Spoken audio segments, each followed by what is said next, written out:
আজকে আমি আপনাদের যে স্লিপার বাসটা দেখাবো এই রকমের স্লিপার বাস আপনারা বাংলাদেশে কখনোই দেখেন নাই। হ্যাঁ, এই রকমের স্লিপার বাস আমি দেখেছি একই টাইপের ইন্ডিয়াতে ভলভো 9600 উপরে।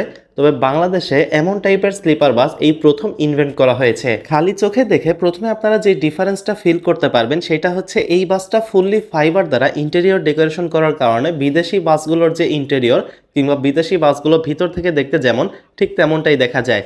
বাসের বাইরের পার্টটা নর্মালি ক্যাজুয়ালি বাংলাদেশে যে রকমের বাস তৈরি করা হয় সেরকম হলেও বাসের ভিতরে ঢুকলে আপনি অন্যান্য বাসের সাথে এই বাসটাকে আলাদা করতে পারবেন। বাসের যখন আমি ডাবল সিট দেখাচ্ছি আপনারা দেখতে পারবেন ডাবল সিটের উপরে দিয়ে কিন্তু আলাদা আলাদা এসি কন্ট্রোলার এবং রিডিং লাইটসের ব্যবস্থা রয়েছে। অর্থাৎ কেউ যদি চায় বাম পাশের রিডিং লাইটটা অফ করতে পারবে, যখন ডান পাশের রিডিং লাইটটা চালু থাকতে পারবে।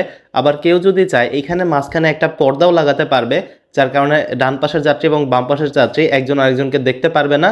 পাশাপাশি বামের যাত্রী চাইলে এসি বন্ধ করতে পারবে কিংবা ডানের যাত্রীও চাইলে এসি বন্ধ করতে পারবে। অর্থাৎ টোটালি সেপারেট একটা এখানে কেবিনের মতো পাবে ডাবল বেডের ভিতরেও।